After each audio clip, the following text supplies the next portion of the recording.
Tras las elecciones de febrero de 1936 y la creación del Frente Popular, el 17 de julio de 1936 se dio un golpe de Estado por parte de los militares en Melilla, Tetuán y Ceuta. Al día siguiente se extendió por toda España. Francisco Franco lideró el golpe desde Marruecos. Emilio Mola, apodado el Director, fue destinado a Navarra. Gonzalo Queipo dio el golpe militar en Sevilla.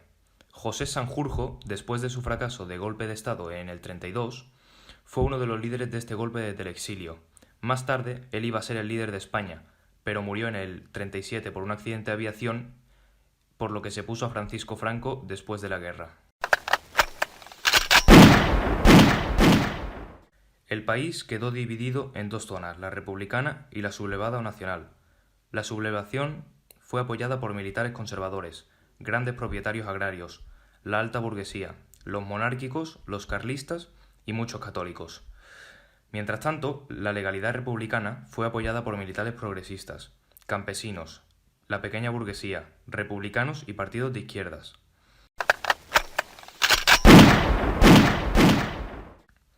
Se formó un comité de no intervención porque se creía que esta guerra podría causar el inicio de la Segunda Guerra Mundial y porque se creía que España podría ser un foco comunista en Europa occidental.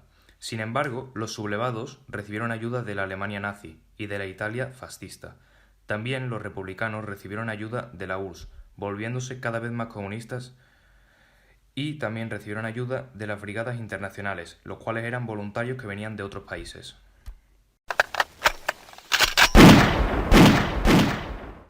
El principal objetivo de los golpistas era tomar Madrid, pero no les fue tan fácil. Desde Navarra mandaron un ejército liderado por Emilio Mola. Desde África llegó otro liderado por Francisco Franco. A pesar de estos dos ejércitos, por la resistencia de Madrid y su derrota en las batallas de Jarama en 1936 y de Guadalajara en 1937, tuvieron que cambiar de planes. Los combates en esta zona fueron muy duros. Un gran ejemplo sería que tras varios meses de guerra, la Legión Cóndor, la cual estaba formada por soldados alemanes, bombardeó Guernica en el 26 de abril de 1937. Este fue el primer bombardeo a una población. Tras la incorporación del norte, los sublevados tuvieron acceso a importantes zonas industriales y mineras.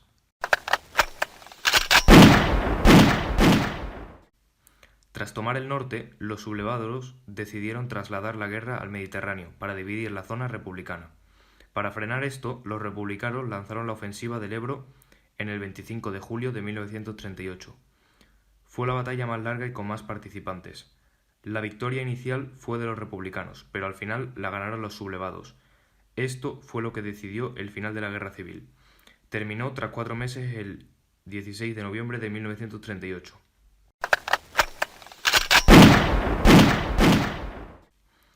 En el 1939, después de tomar Cataluña, los rebeldes entraron en Madrid sin resistencia alguna. Madrid se rindió. Esto causó que poco tiempo después la guerra terminara, en el 1 de abril de 1939.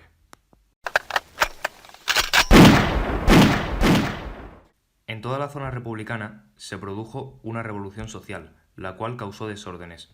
Se creó anticlericalismo y el País Vasco obtuvo su autonomía. El gobierno dirigido por Largo Caballero y apoyado por el Frente Popular cayó en el 1937. Luego se le pasó a Juan Negrín y se debilitó, ya que con la ayuda de la URSS, algunos integrantes del bando republicano tomaron ideas mucho más comunistas, causando la división entre anarquistas que buscaban la revolución para ganar la guerra, comunistas que buscaban ganar la guerra y hacer la revolución, socialistas y republicanos. Al contrario de la zona republicana, la nacional estuvo en todo momento organizada. El general Francisco Franco fue nombrado generalísimo, creó un solo partido, la Falange Española Tradicionalista, y se concentró todo el poder militar y civil.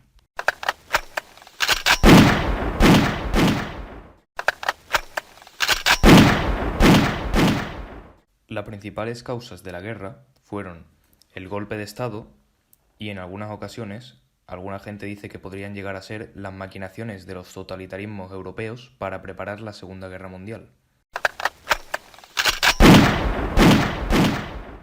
Las causas de la derrota republicana son la utilización por parte de Franco del ejército colonial, la intervención de la aviación, la marina y las divisiones alemanas e italianas, y la no intervención de las potencias democráticas. También la desorganización del ejército republicano. Las consecuencias de esta guerra fueron desastrosas.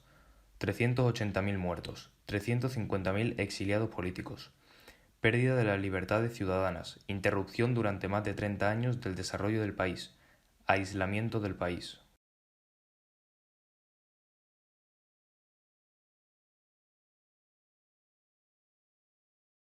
Entre 1875 y 1939, la población pasó de 16,4 a 26 millones de personas.